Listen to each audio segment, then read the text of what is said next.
Quindi riprendo quest'anno e riprendo con due conversazioni, eccole, che ho pensato siccome tutto questo è stato pensato ancora l'anno scorso, alla fine dell'anno scorso, che ho pensato con il Presidente di dedicare alla figura di Dante e in particolare al pensiero politico, che è poi un po' l'ambito che mi ha interessato di più. Io sono un filosofo del diritto e della politica, qui non sono un letterato, quindi è chiaro che il mio studio di Dante è uno studio delle idee, delle dottrine, della filosofia dantesca, ecco, più in generale. Questo per capire anche il tipo di impostazione che cercherò di dare. Vorrei cominciare, ecco, con il leggervi due brevi righe che sono contenute nell'ultima pagina di copertina di un volumetto non recente, ma fatto molto bene, di un inglese, George Holmes, pubblicato in Italia dall'Olio Editrice, e che dedica una biografia, ecco, alla figura di Dante, e scrive, ecco qui un po' raccolta in sintesi l'impostazione che Holmes dà, scrive che Dante è uno dei massimi e dei grandi innovatori della poesia di tutti i tempi. Egli fu anche un genio universale che affrontò nei suoi scritti i principali problemi sociali e intellettuali della sua epoca. Gran parte della sostanza delle idee del XIII e XIV secolo su politica, amore, filosofia, letteratura, religione è rintracciabile nelle sue opere. Ecco, questa breve presentazione che fa Holmes, che io leggo col suo tramite, ci spiega molto bene perché Dante è così importante. È una figura universale. Non è solo un nostro grande padre, no, della letteratura, ma è una figura universale che in ogni realtà culturale è stata studiata, presa in considerazione, ammirata, per aver avuto una grande capacità, che è quella di aver incarnato il pensiero di un'epoca, di aver incarnato la sensibilità di un'epoca. Un'epoca molto importante, complessa, che viene definita, ecco, mi ricordo anche un libro bellissimo di Raffaello Morgan, viene definita come il tramonto del Medioevo. Questa immagine, il tramonto del Medioevo. Cosa vuol dire? Vuol dire che Dante si colloca in un momento storico di crisi, che noi oggi viviamo in un momento di crisi, non sappiamo dove andremo a finire, ma voglio dire, stiamo vivendo dei mutamenti che da qualche parte ci porteranno. Dante, ecco, si colloca, con la sua vita, la sua opera, in un momento del genere. È un momento di passaggio, dove il passato e il futuro vengano a contatto, no? La tradizione e l'innovazione si scontrano. I poteri tradizionali, i poteri universali, la Chiesa, il Papato, l'impero, si scontrano non solo tra loro, ma si scontrano con un mondo che sta cambiando radicalmente, va verso la modernità. Soprattutto va verso, e questo riguarda da vicino il discorso che faremo sul suo pensiero politico, va verso una realtà multiforme, dove, o meglio all'interno della quale, molti organismi, soprattutto di tipo politico-sociale, ormai desiderano vivere in modo autonomo, desiderano affermarsi autonomamente. Al massimo riconoscono l'autorità dell'impero o del Papa come autorità morale, però poi vogliono politicamente essere liberi, andare per la loro strada. Questo è il grande passaggio. È un passaggio epocale che Dante vive in tutte le sue opere, ma non solo nelle sue opere, vive sulla sua persona. Perché Dante, voi sapete, prima di tutto è un uomo che ha vissuto il suo tempo in modo intenso, lo ha vissuto direttamente,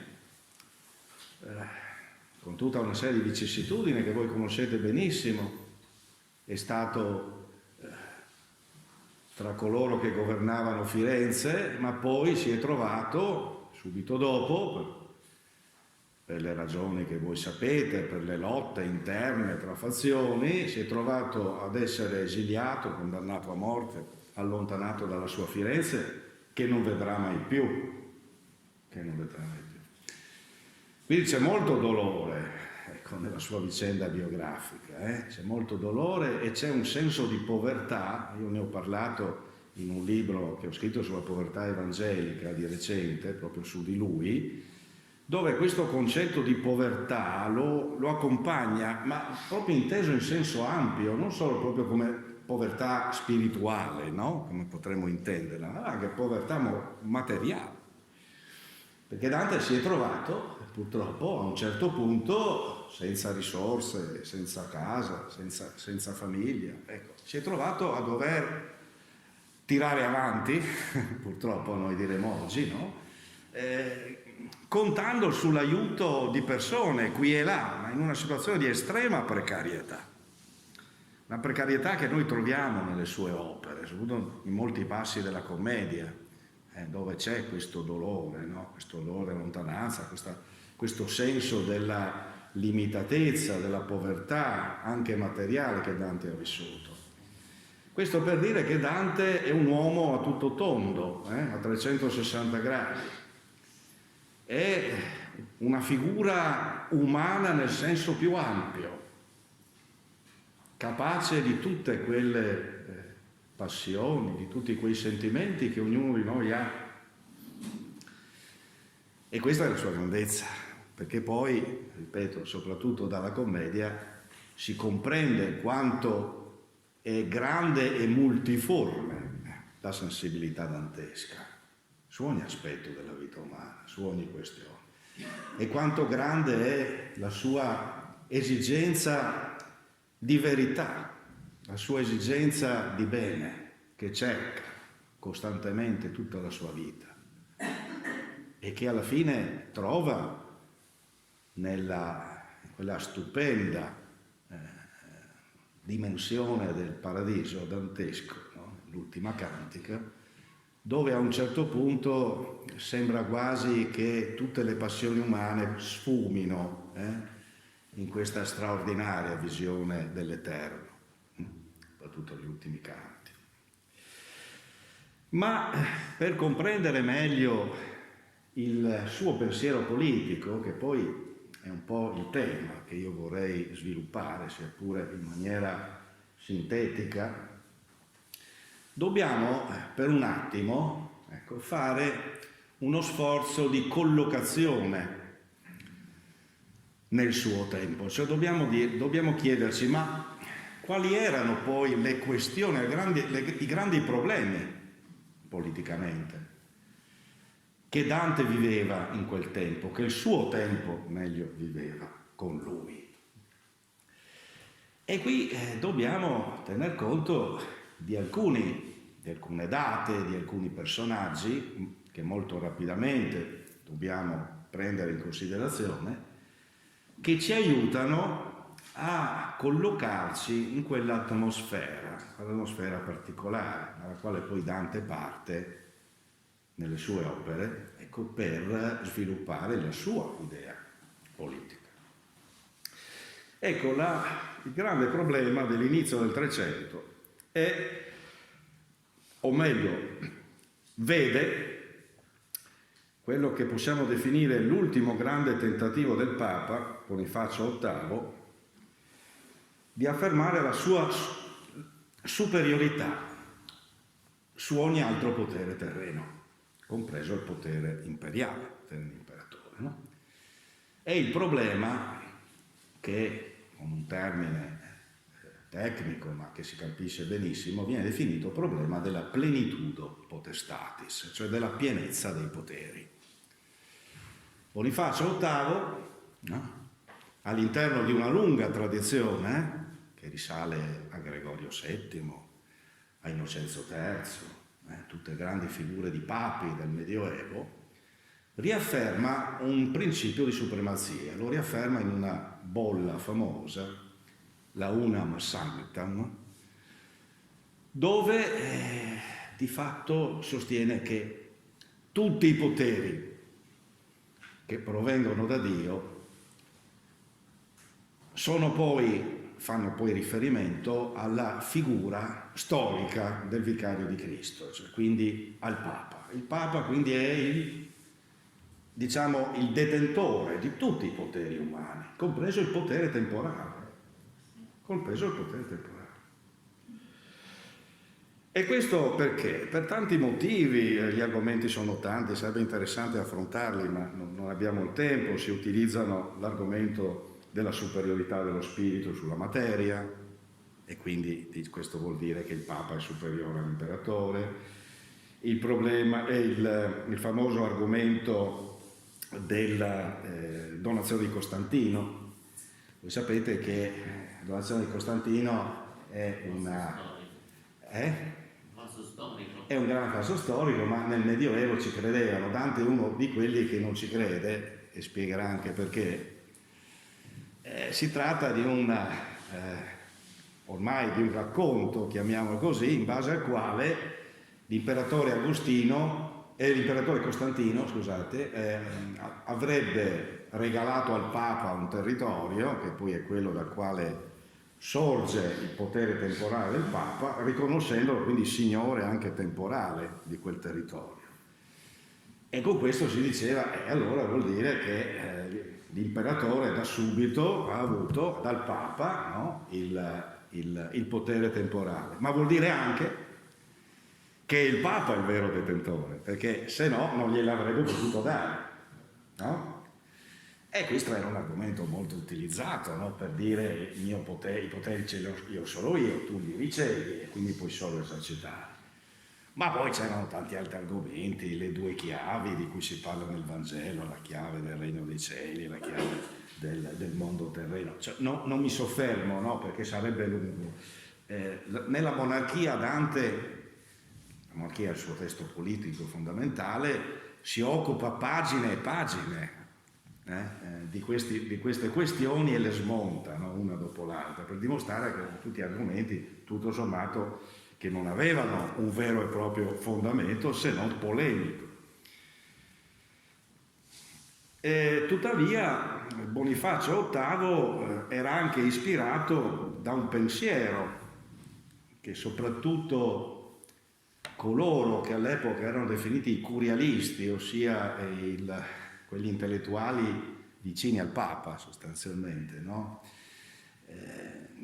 Questi pensatori curialisti sviluppavano da un punto di vista filosofico, dottrinale, teologico questa superiorità, no? C'erano dei nomi importanti, ecco, sui quali possiamo solo dire velocemente, per esempio Egidio Romano, un personaggio molto importante dell'epoca che muove da posizioni tomistiche, cioè muove da posizioni che erano proprio di San Tommaso d'Aquino, che non era in realtà un curialista così estremo, perché lui invece immaginava due poteri, quindi aveva già una visione più vicina a quella che sarà poi quella di Dante, per poi abbracciare posizioni tradizionali, che erano quelle che facevano capo a una corrente politica detta agostinismo medievale. Agostinismo, cioè facendo riferimento a quella che doveva essere o si riteneva fosse la dottrina di Sant'Agostino, della superiorità della città celeste sulla città dell'uomo. E anche qui non posso svilupparmi, per dirvi che questa interpretazione dell'agostinismo medievale era un tradimento del pensiero di Agostino. perché Sant'Agostino nella città di Dio non arriva mai e in nessun modo a postulare la superiorità del papato sull'impero, nella maniera più assoluta. Fa un discorso diverso Agostino, che qui però non viene più fatto per esigenze di potere.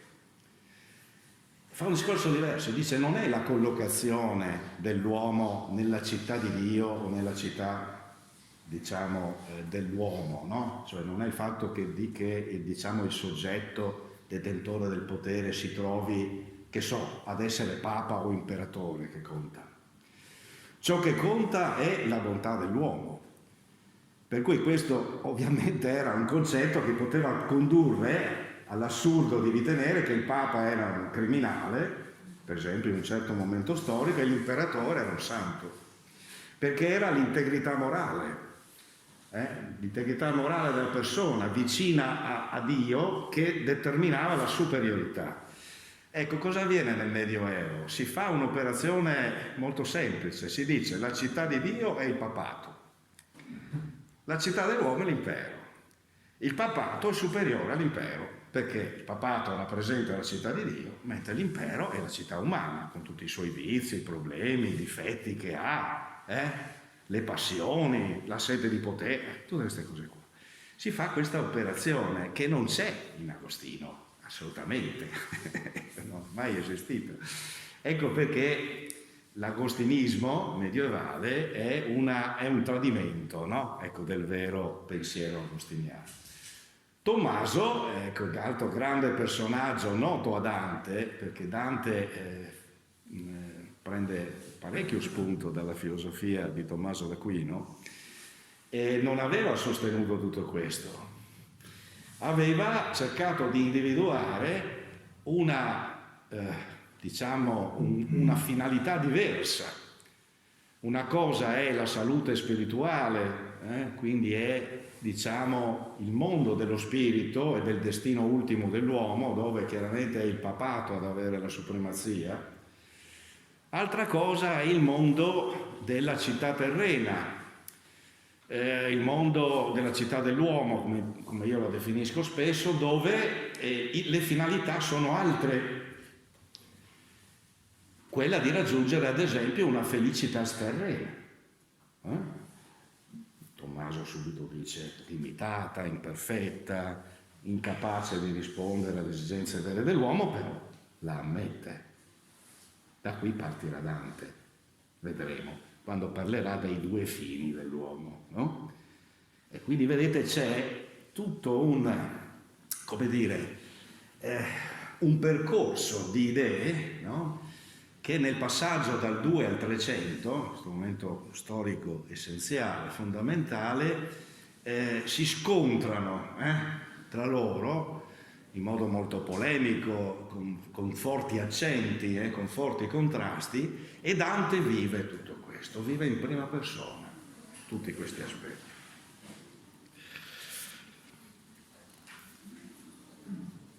Altra cosa fondamentale è che al di là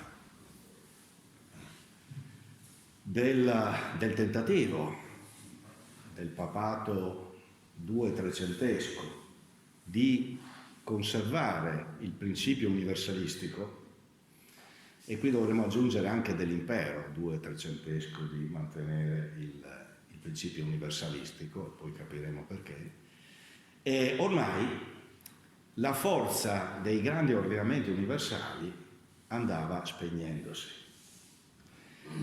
L'ho detto all'inizio, era un mondo ormai dove il particolare, quindi le autonomie locali, cominciavano ad essere molto più importanti, molto più forti, molto più significative sul piano politico e sociale, dove appunto l'impero e il papato erano grandi idee universali che venivano ancora utilizzate, ma come principi filosofici di riferimento, come articolazioni di un discorso che era un discorso sostanzialmente metafisico, un punto primo, no?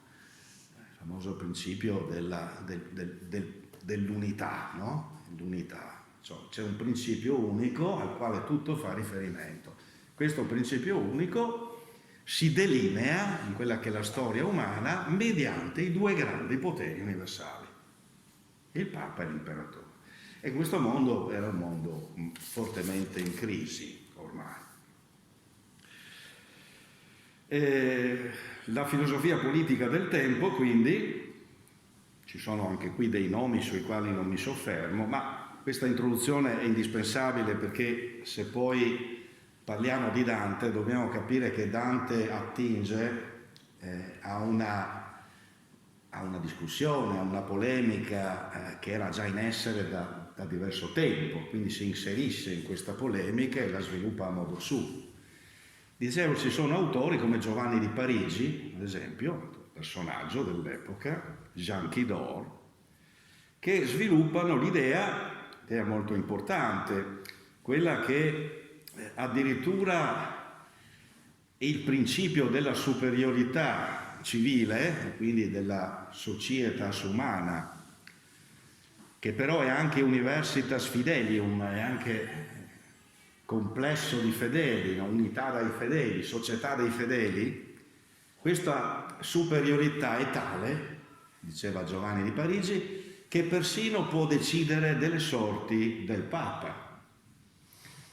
Nel senso, si dice che qualora il Papa si comporti in modo immorale, in modo del tutto inaccettabile per la coscienza cristiana della Universitas Fidelium, della società dei fedeli, quest'ultima avrebbe anche il potere, diretto o indiretto, di deporlo. Quindi un principio di, potremmo dire in termini moderni, di sovranità popolare, che sarà molto chiaro ad esempio nell'opera di Marsilio da Padova, che è un altro personaggio importante, ecco, di quell'epoca, e dove si dice appunto questo, che ciò che conta è l'universitas civium, cioè il complesso, l'unità dei cittadini, la società civile, che ha il compito di interessarsi anche di questioni spirituali, se toccano la comune credenza, se toccano il fatto che si ha a che fare con principi della cristianità, no? E si arriverà proprio all'idea molto, molto forte alla fine del Medioevo dei concili, sui quali non mi soffermo, ma ci sarà un grande movimento detto conciliarismo che va oltre il Medioevo, diciamo, va sul 400 e oltre, no? Dove passerà per un certo tempo questa idea, cioè l'idea dei concili, il concilio però inteso in senso ampio, cioè non solo dei cardinali, ma anche doveva interessare anche il popolo cristiano, no? Nel suo complesso, per decidere circa il giudizio, ad esempio, dell'operato di un Papa, la deposizione di un Papa e cose di questo genere, no? Ecco, quindi c'è un forte movimento dal basso che comincia a manifestarsi, che poi si interromperà alla fine del Medioevo, paradossalmente. Cioè, questa è la grande contraddizione. L'ultimo Medioevo è molto più democratico, no? Molto più democratico, aperto della prima età moderna. La prima età moderna sarà un momento di chiusura massima delle società civili e politiche, e non a caso sarà lì che si affermerà l'assolutismo politico, guarda caso, cioè, quindi un principio completamente diverso da quello precedente, dove sarà il monarca, il re, ad assumere, no, tutti i poteri assoluti, appunto, senza riconoscere più nessuna forma di articolazione, diciamo, territoriale o sociale, che doveva essere assorbita nell'unico potere del re, no? Pensate alla celebre espressione che viene attribuita a Luigi XIV, no? Massima espressione dell'assolutismo francese, no? Lo Stato sono io. Qualcuno dice che non l'ha detto veramente, forse non è vero. Comunque sicuramente se non l'ha detto lo pensava, no? Per cui si arriva all'idea che un uomo nella sua figura personale, proprio nel suo essere, no, di persona umana, racchiude il senso stesso dello Stato, no? Quindi andiamo a finire in una realtà completamente diversa.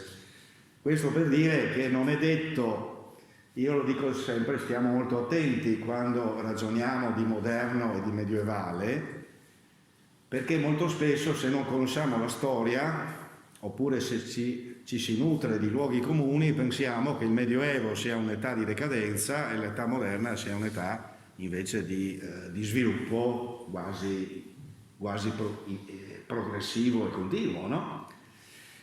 Non è proprio così. Diciamo che il Medioevo, l'ultimo Medioevo, anche dal punto di vista della politica e quindi anche delle norme costituzionali, e penso soprattutto alle costituzioni, agli statuti dei comuni liberi, aveva raggiunto dei livelli di autonomia e di coinvolgimento dei ceti sociali molto ampi, che poi scompare per molto tempo, per secoli, alla fine, in un mondo europeo che diventerà un mondo di monarchie assolute, al massimo di monarchie costituzionali, ma in un'ottica di chiusura massima della società. E quindi i principi del conformismo politico, dell'ortodossia politica, dell'ortodossia morale diventeranno i principi guida ecco, di questa fase politica. In questa tormentata stagione, perché tale è stata, basta leggere i documenti del tempo per capire che conflitti c'erano. C'è un altro grande elemento che si inserisce, non ne posso parlare, lì dentro, ma in Dante è presente, è il francescanesimo.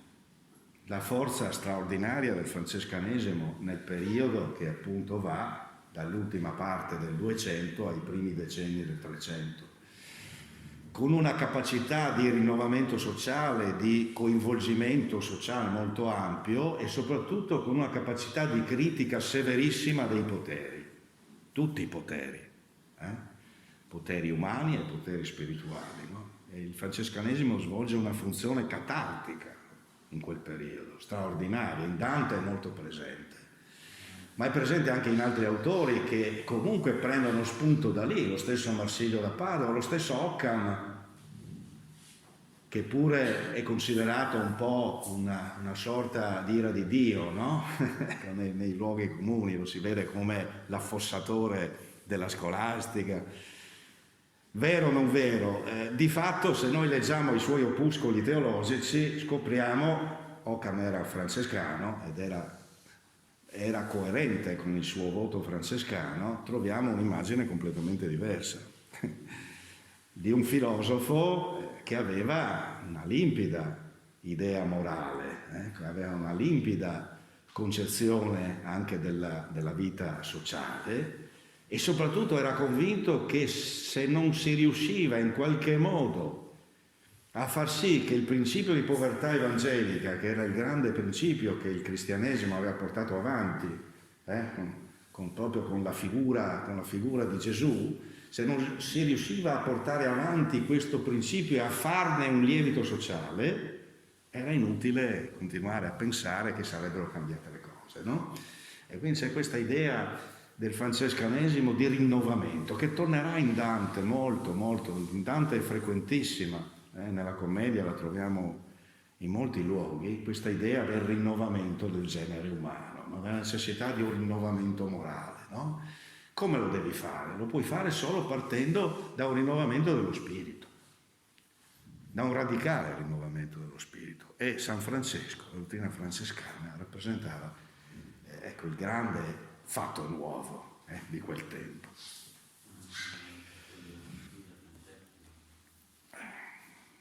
Dante, in questo mondo che ho cercato un po' di delinearvi, ma che era importante fare per meglio ricollocarlo, Dante è convinto che la frammentazione, i conflitti delle società del suo tempo siano dovute a delle cause ben precise,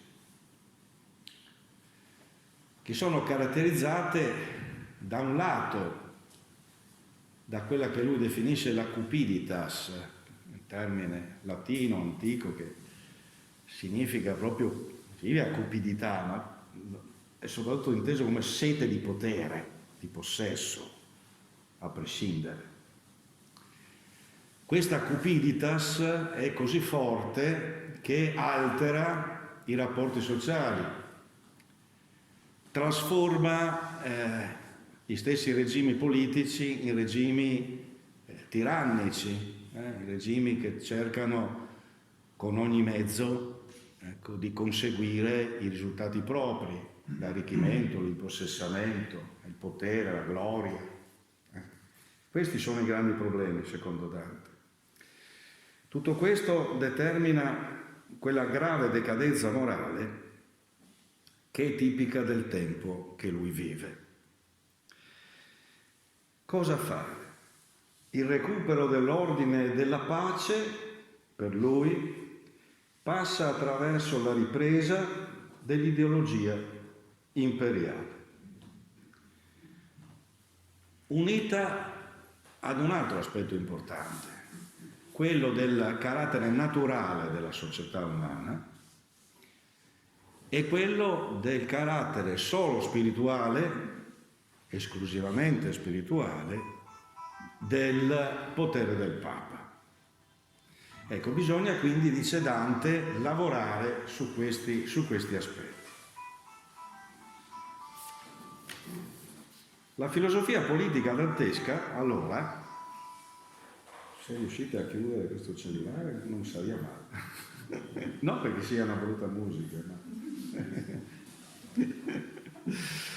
La filosofia politica dantesca muove da una domanda fondamentale sui fini della vita individuale e sociale.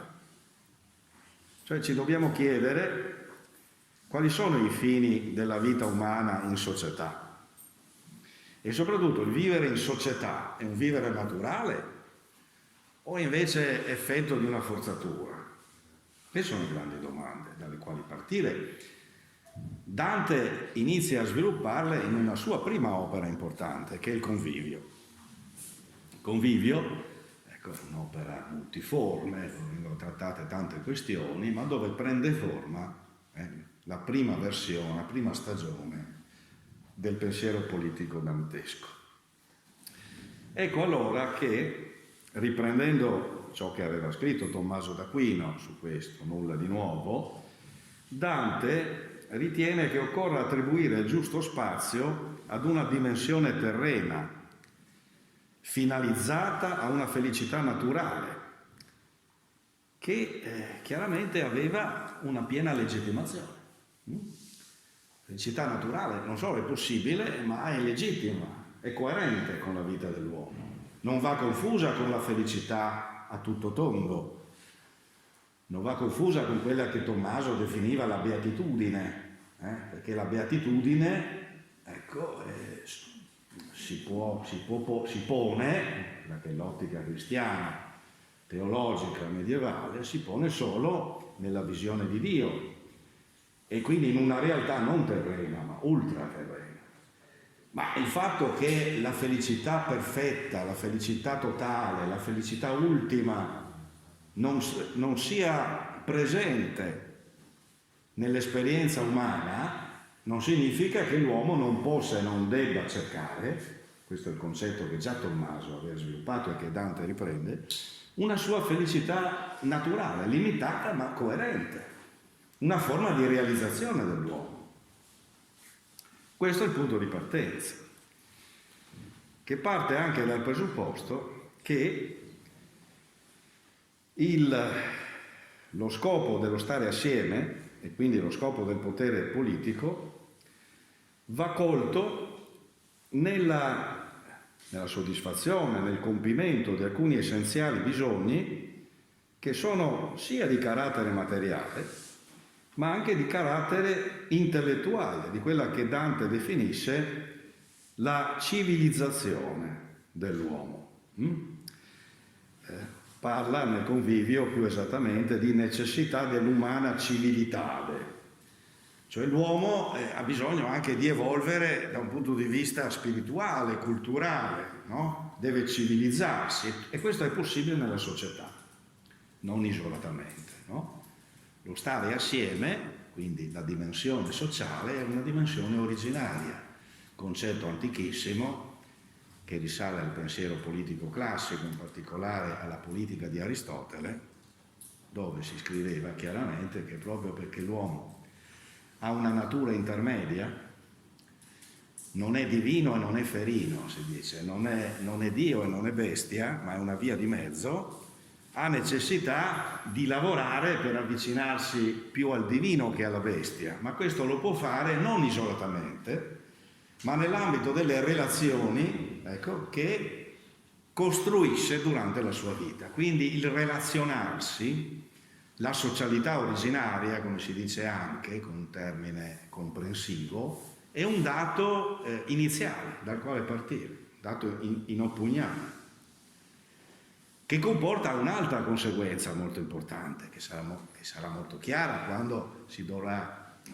discutere, si dovrà riflettere sul senso dello Stato, che la società umana, e quindi il potere politico che nasce dalla società umana, non è artificiale, cioè non è una costruzione, non può essere una costruzione che viene in qualche modo imposta a un gruppo sociale, ma deve essere prodotta da quel gruppo sociale, cioè quel gruppo sociale deve decidere che tipo di potere è necessario avere, deve decidere quali sono gli organi di governo che è necessario avere, deve decidere quali sono i fini dell'attività politica.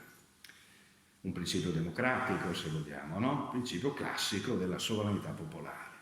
Il potere non è qualcosa che si impone a, ma il potere è frutto di una decisione che lo pone ab origine. Questo è un principio fondamentale, che torna spesso nelle dottrine dello Stato, no? Perché ovviamente ci sono sempre state queste due immagini, no? Quella di un potere politico diciamo deciso e costruito da una società, da una collettività, e quella invece di un potere che si afferma di per sé stesso e si impone, principio assolutista, che non è medievale, non è moderno, è di ogni tempo, è di ogni tempo, perché l'assolutismo è sempre presente, non solo nell'immaginario, ma anche nel destino della nostra storia. Torna purtroppo spesso, no? In tante forme. Ecco perché è sempre essenziale mantenere un riferimento molto chiaro, molto preciso al significato del potere politico, che non è qualcosa che non dipende da noi, è qualcosa che deve dipendere da noi e che noi abbiamo il diritto-dovere di controllare. Questo è il grande principio, no? Che rappresenta una delle grandi questioni di tutta la storia del pensiero politico. E questa realtà sociale Dante poi la immagina nel suo sviluppo. C'è un passo del Convivio, anche qui, dove si dice chiaramente, si parla di famiglia, non ve lo leggo tutto, si parla di famiglia, di casa, di vicinanze. Vicinanze sono appunto le piccole comunità, no? Ecco, che poi formano, come aveva già detto Aristotele, i villaggi. I villaggi poi uniti assieme formano le città, no? Le città. E le città unite assieme formano lo Stato. Questo è il meccanismo, no? Di nascita, no? Quindi uno Stato che si sviluppa partendo dal basso, non il contrario, no? Ma che al tempo stesso deve riconoscere la molteplicità dei suoi elementi, la varietà dei suoi elementi, quindi deve riconoscere quelle che oggi definiamo noi le autonomie locali, le realtà locali, no? E anche le consuetudini, le tradizioni, le regole, che non possono essere annullate nel momento in cui tutto questo fa capo a un potere unitario, no? Questo è un altro argomento importante che Dante sviluppa spesso.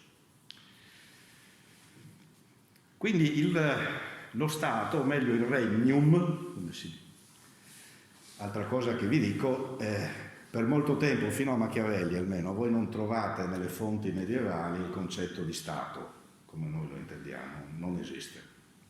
Lo Stato è figura moderna, no? Machiavelli è il primo che tecnicamente parla di Stato. Nelle fonti medievali troviamo civitas, communitas, regnum, imperium, e poi il papato, no? Queste sono le figure classiche, no? Quindi non c'è lo Stato, perché è un concetto che non esiste ancora. Esisterà poi dopo, quando, soprattutto con il Cinquecento, inizierà a maturare il concetto moderno di sovranità. E il concetto moderno di sovranità sarà attribuito non al popolo, allo Stato. È lo Stato il vero sovrano. Di qui poi appunto l'assolutismo monarchico e tutta una serie di cose. Dicevo che il regno, che è un punto d'arrivo di questo processo di aggregazione per Dante, è caratterizzato da frequenti conflitti. I regni, o meglio i regna, ecco in latino, sono attraversati da desideri di gloria, dice Dante, da sete di potere, che li muovono uno contro l'altro, in una situazione perenne di conflitto, di guerra, di contrapposizione. Ed è necessario allora, dice Dante, che esista un potere universale, un unico principe che possa far cessare le discordie e imporre la pace all'interno del genere umano. Un unico regno, un unico principe. Ecco, da qui nasce l'idea dell'impero di Dante, poi vedremo che idea è. Che incoraggi una forma di amore all'interno di ogni realtà sociale, dalla più grande alla più piccola, in modo da far sì che l'uomo viva felicemente, che è quello perché esso è nato, la frase che troviamo nel Convivio, no? L'uomo è nato per essere felice, ecco il principio della felicità naturale, no? Ma non può essere felice se i regni sono continuamente attraversati da guerre, discordie, contrapposizioni, ispirate non al benessere del popolo, ma ispirate a principi diversi, che sono quelli della gloria, della sete di potere dei singoli, che chiaramente pensano a se stessi, non certo a quello che noi definiamo il bene comune. Questo è un altro grande problema. Ecco, Dante ritiene che il modo per superarlo sia attribuire il potere massimo, poi vedremo cosa vuol dire per lui potere massimo, perché qualcuno potrebbe pensare, e qualche studioso lo ha anche scritto, sbagliando, io aggiungo, che avesse in mente un'idea assolutista Dante, che fosse un precursore della moderna concezione dello Stato, no? Assoluto, o di Hegel o i totalitarismi che purtroppo hanno attraversato il Novecento. No, non è quello, e vedremo che non è, e ci sono i modi chiari per dire che non è. E questo potere che viene attribuito al principe è un potere giustificato da esigenze di pace, cioè è la pace del genere umano, la pace universale, il fine di questo potere. Deve servire a quello. Se volete è un'idea molto originale di ordinamento universale, nel senso che poi i tempi nostri hanno cercato di costruire, soprattutto prima con la Società delle Nazioni che è fallita e poi con l'Organizzazione delle Nazioni Unite, no? Perché l'Organizzazione delle Nazioni Unite si pone come vertice, no? Universale, e non a caso dovrebbe occuparsi di impedire le guerre, di impedire le contrapposizioni all'interno del genere umano. Un'idea di potere universale, che avrà una lunga fortuna, perché Dante lo immagina, poi vedremo come lo immagina, ma l'altro grande sostenitore di questa idea è Immanuel Kant, alla fine del Settecento, cioè in un'epoca molto, molto successiva, quando in un libro famoso, La pace perpetua, immagina una confederazione universale, mondiale, di tutte le nazioni, che dovrebbe appunto avere questo scopo, lo scopo di impedire le guerre, di impedire le contrapposizioni, di impedire i conflitti. Come vedete, questa idea è antica, no? È antica, torna sistematicamente. Dante la vede già chiaramente, ci deve essere appunto un potere universale. Questo potere universale è finalizzato a un fine ben preciso, consentire all'uomo di vivere felicemente, che è ciò per cui è nato. Nel trattato, questo nel convivio, in sintesi, no? Giusto per, siccome abbiamo due incontri, riesco anche a spiegarvi un po' di più, no? Ecco, se no sarebbe stata dura chiudere tutto oggi. Nella monarchia, qualche autore preferisce usare il termine che a me non piace, monarchia. Ho sentito anche un convegno a dicembre, a cui ho partecipato, un convegno studenteschi, appunto un autore che non parlava di monarchia, ma usava il termine monarchia. Legittimo, io preferisco monarchia. Allora, nella monarchia, che è il testo politico chiave di Dante, no? Che aveva anche una grossa influenza sul pensiero del suo tempo, no? Ecco, qui il pensiero politico dantesco viene precisato cercando di rispondere ad alcune fondamentali domande. Dante parte da alcune domande alle quali cerca di rispondere. Queste domande sono tre. In primo luogo, dice Dante, ci dobbiamo chiedere se la monarchia temporale, e aggiunge ciò che si dice impero, sia necessaria al benessere del mondo. Prima questione. È necessaria o no al benessere del mondo? Seconda questione. Se il popolo romano abbia assunto in modo legittimo il titolo imperiale. Sapete, a un certo punto, no, nella storia compare l'impero romano, no? L'impero romano ha assunto in modo legittimo questo potere. E soprattutto, altra questione spinosa quanto mai, questo potere deriva direttamente da Dio o meno? Queste sono questioni sulle quali Dante ritiene di doversi in qualche maniera soffermare per capire meglio quali possano essere gli aspetti di questa concezione. Occorre un discorso, dice Dante, di tipo universale, che riguardi l'intero genere umano, perché c'è un fine del genere umano complessivamente inteso, cioè noi dobbiamo ragionare, dice Dante, con fini particolari. Il genere umano come realtà unica, universale, ha un suo fine. Per cui ci dobbiamo chiedere l'impero, cioè questo potere universale, no? La monarchia universale, come lo definisce lui, serve o meno alla realizzazione di questo fine, che poi è il benessere di tutta l'umanità. Questo è il primo problema. Il perfezionamento dell'umanità ha una sua condizione essenziale. Questa condizione essenziale, dice Dante, è la pace. È impossibile immaginare un progresso del genere umano nel suo complesso se il mondo non è pacificato, se il mondo continua a confliggere, continua a contrapporsi, se ci sono guerre continuamente, eccetera. Qui in questa situazione pensare a un perfezionamento del genere umano è puramente illusorio.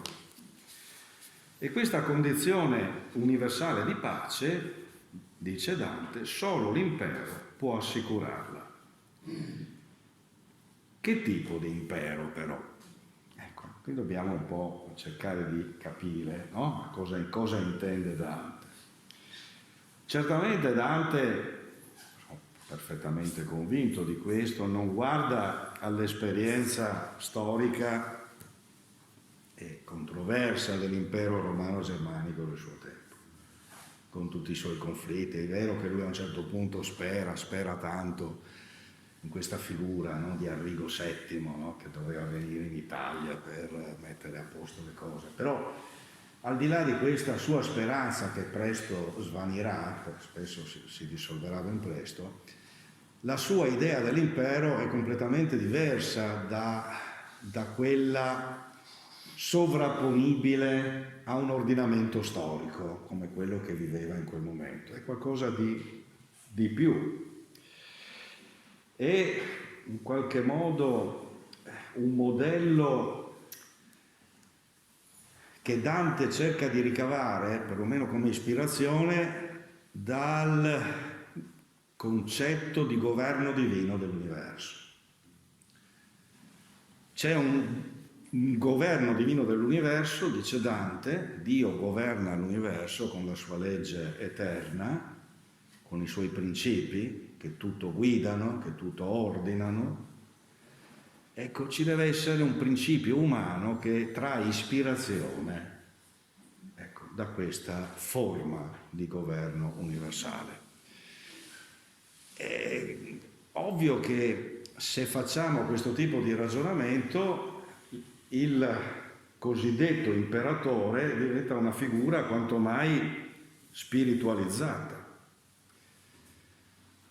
Perché è ovvio che più che un condottiero deve essere una figura di assoluta moralità e perfezione, fin dove possibile, che ha la capacità, che deve avere la capacità di amare il mondo in ogni suo aspetto, amare l'umanità in ogni suo aspetto, il principio della dilexio, dell'amore, che deve essere presente sempre nella figura dell'imperatore.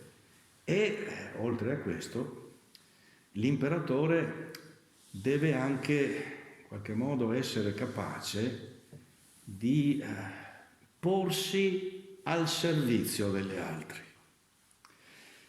È un'idea molto strana, no? Dell'imperatore, no? Una figura universale dotata di un potere più o meno assoluto, che però si mette al servizio degli altri.